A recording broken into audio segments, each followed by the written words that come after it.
제가 전에 목회하던 교회 집사님 한 분이 조각가였습니다.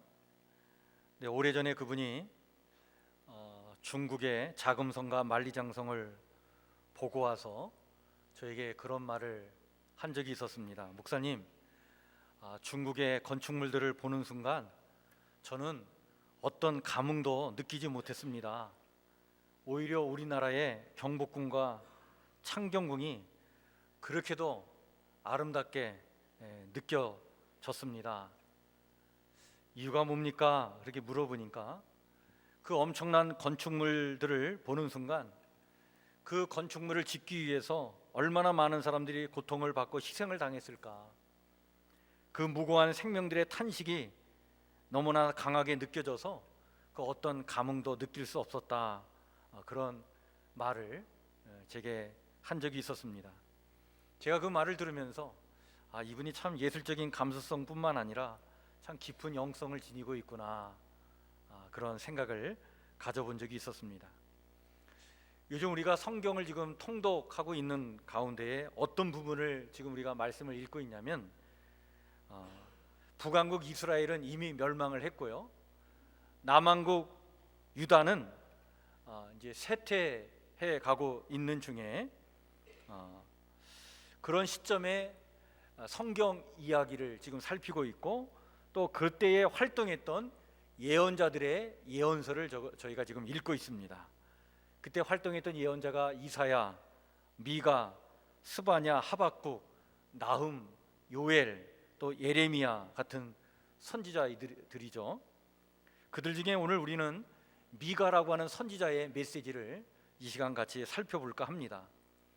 미가는요, 이사야와 함께 동시대에 활동했던 선지자였는데 기원전 740년부터 700년까지 활동했던 선지자로 그렇게 알려져 있습니다. 당시 남왕국 유다는요, 아시리아의 패권을 인정을 하고 스스로 신복이 됨으로써 국가의 명맥을 유지해 나가던 때였습니다. 이미 북왕국 이스라엘은요, 기원전 720년에 아시리아 제국에 의해서 망해가지고 역사에서 사라진 상태였습니다. 그런데 그 순간 바로 그때에 이집트에서 새로운 왕조가 일어나면서 그 힘을 가지고 그 북쪽으로 팔레스타인 지역으로 세력을 펼쳐 나가게 되었는데, 그때의 남왕국 유다의 왕이 시스기야였습니다. 그래서 시스기야에게 이 이집트가 압력을 가하고 그리고 막 부추기고 꼬드겨서 이 시스기야에게 반아시리아 정책을 펴도록 그렇게 합니다. 그래서 이 시스기야가 결국에는 이집트의 그 힘과 그 배경을 등에 업고 그리고 아시리아의 반기를 들게 되죠. 바로 이때 사네립이라고 하는 아시리아의 왕이 대군을 이끌고 내가 다시 한번 본때를 보여줘야 되겠다, 이렇게 해서 이 팔레스타인 지역을 치러 오게 됩니다. 대군을 이끌고 와서 라기스를 포함해서 이때의 유다의 성읍 46개를 초토화시킵니다. 결국에는 예루살렘을 포위하고 함락 직전까지 가죠. 나라가 멸망할 위기에, 그런데 하나님의 은혜로 간신히 살아남게 됩니다. 이때 이스라엘 그 아시리아 진영에 전염병이 돌고 결국 이것 때문에 힘이 약해진 이 아시리아 대군은요, 결국에는 물러가게 되죠.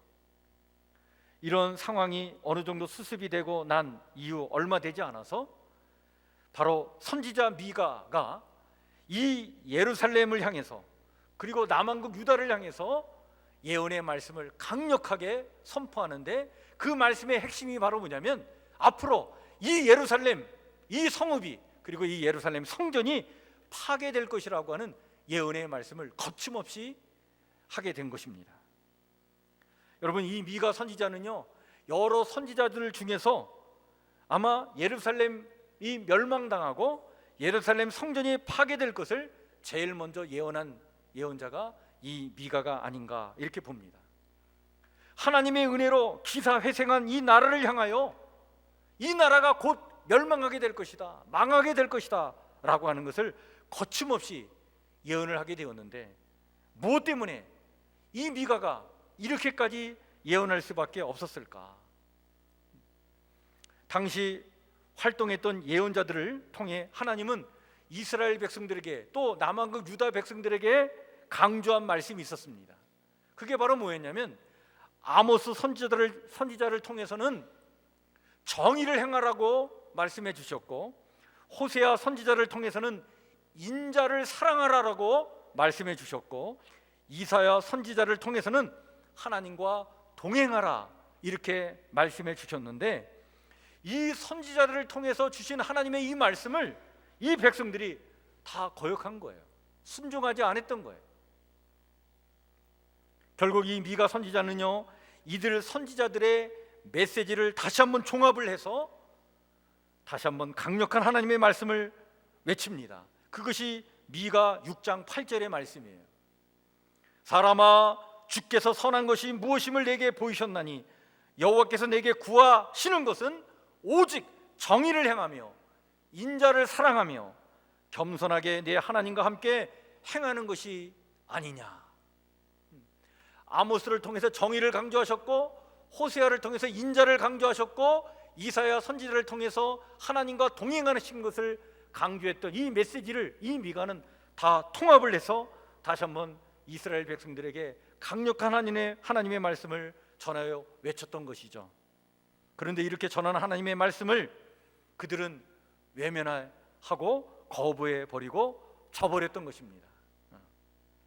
어떻게 저버렸는가?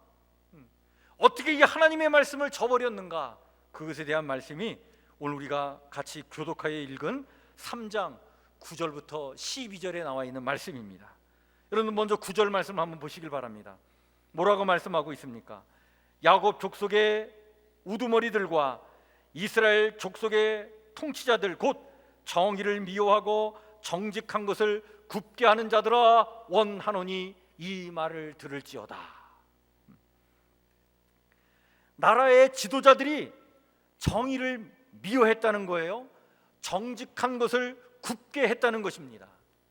여러분, 여기 미워했다라고 하는 이 표현은요, 이게 어떤 뜻을 내포하고 있는 표현이냐면 역겨워했다라고 하는 뜻입니다.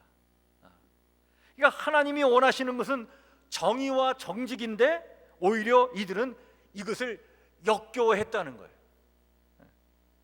이렇게 하나님이 원하시는 정의와 정직을 오히려 역겨워하면서 이것을 미워했던 이들은 결국에는 어떠한 죄악을 저질렀느냐? 자, 10절에 이렇게 말씀해 주고 있습니다. 여러분, 10절 말씀을 한번 다 같이 한번 읽겠습니다. 시작. 시온을 피로 예루살렘을 죄악으로 건축하는도다. 피와 죄악으로 나라를 지금 이뤄나가고 있다 말이지. 백성을 죽음으로 몰아넣는 권력자들의 잔인함을 지금 말하고 있는 것입니다. 이것을 좀 더 구체적으로 3장 2절부터 3절에 있는 말씀에 보면 더욱더 자세하게 언급하고 있는데, 백성의 가죽을 벗기고 그 뼈에서 살을 뜯어 그 살을 먹는 가혹함으로 백성을 괴롭혔다라고 말씀해주고 있습니다. 여러분, 이 미가 선지자가 활동했던 시대는 주전 8세기 말경이었는데, 이때 히스기야 왕이 통치하던 시대에 이 남왕국 유다에 대규모의 토목 사업이 벌어졌던 것을 우리가 알게 됩니다. 국가가 주도하는 토목 사업 그 자체는 나쁜 것이 아니죠. 그러나 그 일을 실행하는 과정에서 온갖 불법과 잔인함으로 건축 행위가 이루어졌던 것입니다. 그래서 피와 죄악으로 건축하는도다 라고 탄식하고 있는 것입니다. 권력의 중심에 있는 자들은 아름다운 성읍 예루살렘 한복판에 웅장하게 자리한 건축물의 외형을 바라보며 거기에 도취하고 있었지만, 예언자의 눈은 그 화려함 뒤에 감춰진 피와 죄악을 보았던 것입니다. 그 죄악의 모습이 어땠을까요? 이렇게 얘기합니다. 여러분들 11절 말씀을 보시길 바랍니다.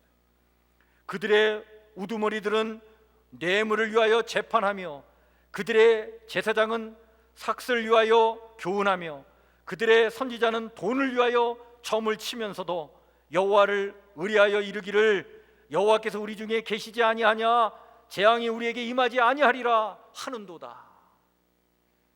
당시 죄악의 모습을 타락한 지도자들, 우두머리, 제사장, 예언자들, 이 지도자들을 일일이 거론만 하면서 당시에 죄악된 모습을 밝혀주고 있는데, 먼저 첫 번째, 여러분들 우두머리들은 어떠한 죄악을 지금 저지르고 있는가 고발하고 있는데, 물질에 매수되어 있었다는 거예요.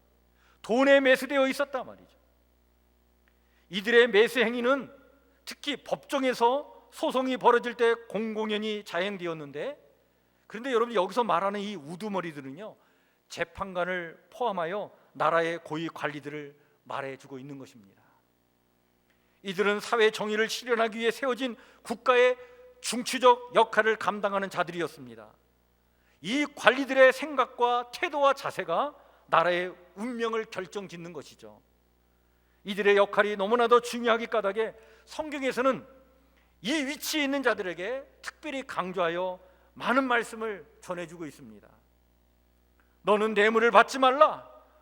뇌물은 밝은 자의 눈을 어둡게 하고 의로운 자의 말을 굽게 하느니라 라고 여러 차례 말씀을 전해주면서 공직에 있는 자의 눈이 어두워지면 안 된다 말이죠. 이들의 생각이 바르지 아니하면 안 된다. 그러기에 그 어떤 매수 행위도 하지 말라라고 일러주고 있는 말씀이 성경의 말씀입니다.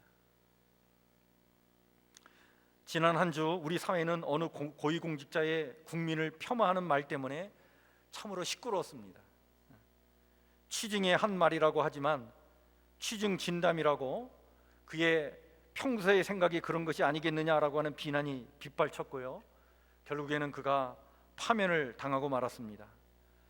참 개인적으로는 불명예스러운 일이었고, 국가적인 차원에서는 고위공직자의 생각이 얼마나 중요한 것인지를 다시 한번 일깨워준 사건이었다고 봅니다.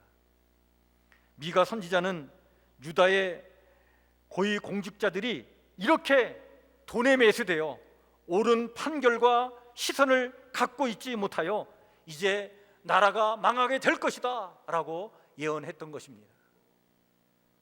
제사장들은 어떤가요? 제사장들은 여러분 우리가 다 알고 있듯이 종교의식, 제의의 전문가들입니다. 그들은 하나님과 사람과의 만남을 매개하는 중재자의 역할을 감당했던 사람들이죠. 그들은 성소를 찾은 사람들이 하나님께 드릴 제물의 깨끗함과 부정함, 더러움과 거룩함을 분별하기 위한 그런 심각한 질문에 정확한 답을 해 주어야 할 사람들이었습니다. 그리하여 하나님께 드려지는 예배가 온전한 예배가 되도록 지도하고 교훈할 책임이 이들에게 있었습니다. 그러나 이들도 자신들의 삭슬 위하여 거짓된 가르침을 베풀었고요, 백성들의 고통을 담보로 부를 축적한 자들이 그 백성의 핏값으로 얻은 온전치 못한 재물을 하나님께 드리는 것을 눈감아 주고 용납하였던 것입니다. 그리하여 하나님 앞에 온전한 예배가 드려지도록 지도하지 못했던 거예요. 거룩한 성소에서 일하는 이 제사장들조차도 백성의 생존을 위협하는 타락한 지도층의 일원이 되어버리고 말았던 것입니다. 그렇다면 예언자들은 어떻습니까? 선지자들은 어떻습니까? 여러분, 원래 이 구약 성서 시대의 선지자들의 전통은요, 선지자들은 전통적으로 야성을 가지고 있는 자들이었습니다. 거침없이 진리의 말씀을 선포할 책임을 가지고 있는 자들이 바로 예언자들이요 선지자였습니다. 그런데 이들 또한 돈을 위해 하나님의 말씀을 전하는 자들로 타락했던 것입니다. 하나님의 진리의 말씀을 전하기보다는 인간이 듣기에 좋은 소리만을 전했던 것입니다. 이들이 전했던 메시지는 이랬습니다. 한번 보시죠. 11절, 여러분들 하반절에 있는 말씀이 바로 이들이 전한 메시지입니다. 여호와께서 우리 중에 계시지 아니하냐? 재앙이 우리에게 임하지 아니하리라.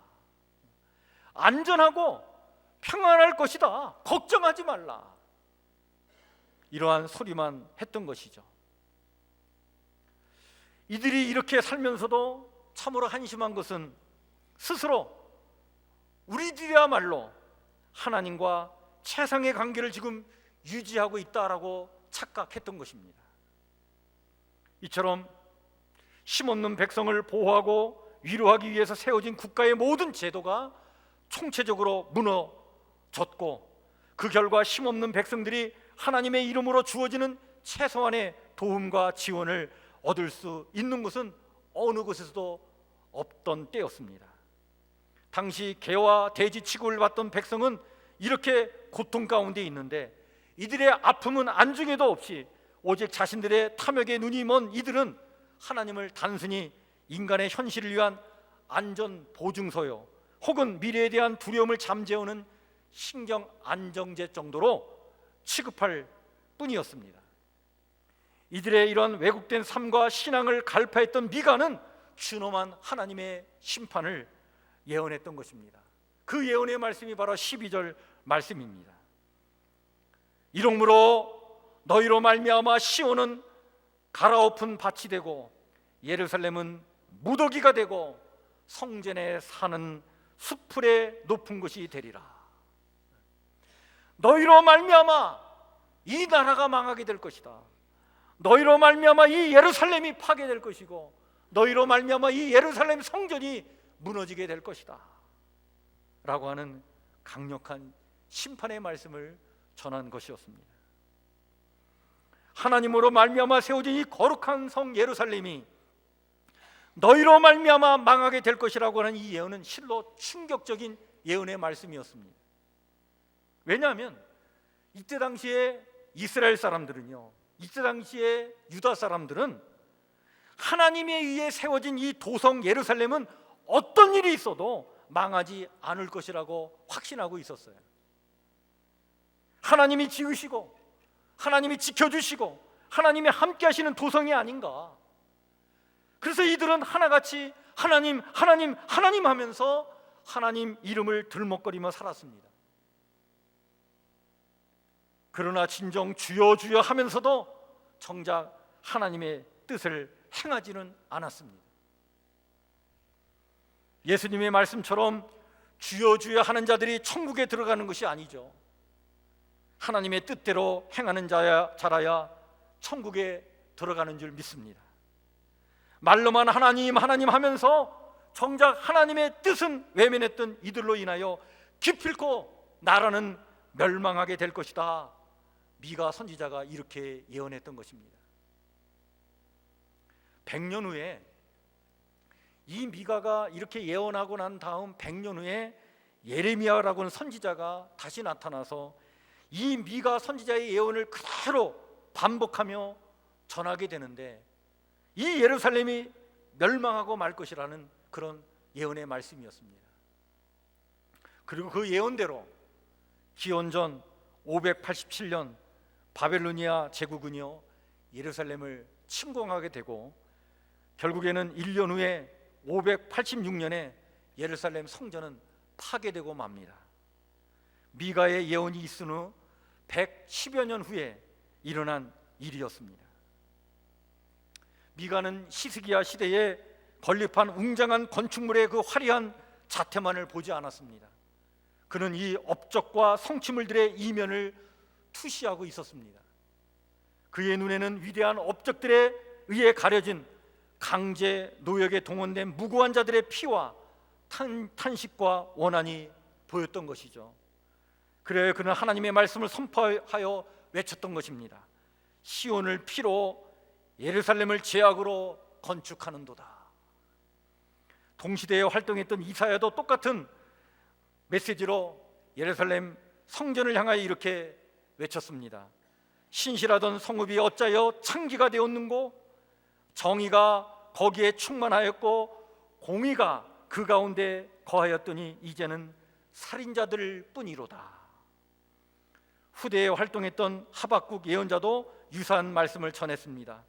피로 성읍을 건설하며 불의로 성을 건축하는 자에게 화 있을지어다.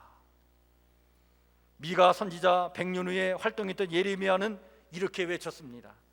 불의로 그 집을 세우며 부정하게 그 다락방을 지으며 자기의 이웃을 고용하고 그의 품삯을 주지 아니하는 자에게 화 있을지어다. 이들 예언자들이 똑같이 보았던 것은 화려한 결과물 이면에 숨겨진 힘없는 자들의 유린당한 권리와 무고하게 죽어간 생명이었습니다. 하나님이 무엇보다도 소중하게 여기는 것은 그런 인간의 위대한 업적이 아니라 바로 생명이었기 때문에 이들은 그 생명들을 중요하게 보았던 것이죠. 우리는 여기서 미가를 필두로 한 예언자들이 보여주는 일치된 하나의 현상에 주목하게 됩니다. 이들은 화려한 외형에 현혹되지 않고 그 이면에 숨겨진 약자들의 신음소리와 탄식소리를 들을 수 있는 깨어있는 영성이 있었다는 사실입니다. 위대한 업적을 이루기 위해 무참히도 짓밟은 무고한 생명들을 가슴으로 끌어안고 그들의 부르짖음에 민감했던 따뜻한 가슴이 그들에게 있었다는 사실이죠. 이것이 예언자들의 영성이었고 오늘 우리 그리스도인들의 영성이 되어야 될 줄 믿습니다. 만약 우리에게 이런 영성이 없다면 우리는 너무나도 쉽게 이 땅의 민중과 백성들을 개, 돼지 취급하는 사람들을 양산할 수밖에 없고 신문제를 만들어야 한다고 말하는 사람을 욕을 하지만 실상은 신문제를 만들어 나가는 사회를 방조하고 말게 될 것입니다. 그것은 민주주의의 붕괴요, 역사를 거스르는 일이요, 하나님의 뜻을 저버리는 일입니다. 이집트의 거대한 피라미드를 바라보며 고대 이집트인들의 뛰어난 기하학과 건축 기술에 감탄하기 이전에 중국의 만리장성을 바라보며 중국인들의 엄청난 스케일에 감탄하기 이전에 수많은 생명들이 강제로 동원되어 무참히 유린당하고 죽어갔던 것을 볼 수 있어야 합니다. 우리에게 이런 예언자의 눈이 없다면 우리 또한 성공 이데올로기에 사로잡혀 생명을 소중히 여기기보다는 생명의 그 신음소리에 귀 기울이기보다는 찬란한 외형적인 화려함만을 숭배하는, 그래서 영이 죽은 자들이 되고 말 것입니다. 예루살렘의 멸망은 바로 이들로 말미암아 일어났다, 이렇게 영이 죽은 자들로 말미암아 일어날 것이다 라고 예언했던 것이 바로 미가 선지자의 예언이었습니다.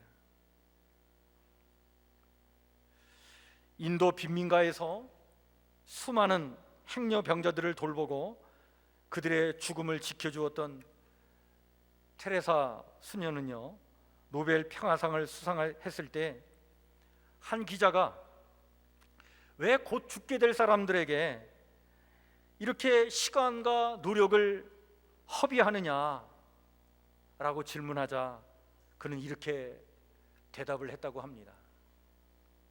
이들은 평생 개처럼 취급받으며 한 번도 인간 대접을 받지 못했습니다. 이들에게 가장 무서운 병은 아무도 자신을 원하지 않는다고 생각하는 것입니다. 그러나 이들도 죽을 때만큼은 천사처럼 대우받을 권리가 있다고 저는 믿습니다. 우리의 시선이 이 땅의 모든 생명을 소중하게 여기시는 하나님의 시선을 담지 않으면 우리의 믿음은 거짓된 것입니다. 성장과 발전, 물질적인 풍요와 성공 신화에 가려져서 전혀 눈에 들어오지 않는 사람들이 이 땅에는 너무나도 많습니다. 그러나 이들의 희생과 고통과 아픔을 담보로 지금 우리가 이렇게 살게 되었음을 보지 못한다면 우리는 예언자의 눈을 갖지 못한 그런 모습을 지니고 있다는 사실을 알아야 합니다. 살아있는 매서운 영성과 신앙의 눈을 갖고 있지 못한 것입니다. 만약 그렇다면 우리는 참회하고 기도해야 합니다. 생명을 소중히 여기시는 하나님의 시선을 갖게 해달라고, 우리의 눈을 구원시켜달라고, 그래서 보이는 것 너머에 봐야 할 것을 볼 수 있는 예언자의 눈과 그 영성과 신앙을 갖게 해달라고 우리는 참여하며 기도해야 합니다. 그래야 그 깊은 신앙의 눈으로 세상을 부릅뜨고 지켜보므로 다시는 국민이 개 돼지와 같다는 그런 헛된 소리가 나오지 않도록 이 세상의 어둠과 악을 몰아낼 수 있는 그런 미가와 같은 매서운 눈을 감고 번뜩이는 그 영성을 가지고 이 세상을 바라볼 수 있는 그런 신앙인들이 되어서 이 시대에 참으로 진리의 파수꾼들로 살아가는 그런 사명을 감당케 해달라고 우리 하나님 앞에 기도해야 될 줄 믿습니다. 여러분들이 진실로 이렇게 기도하심으로 그 예언자의 눈을 가지고, 그 번뜩이는 눈을 가지고 이 어둠의 세상을 바라보며 이 시대의 빛과 소금의 역할을 감당하는 주님의 하나님의 나라의 신실한 백성들 모두 되시기를 다시 한번 주의 이름으로 간절히 축원해 드립니다. 기도하겠습니다.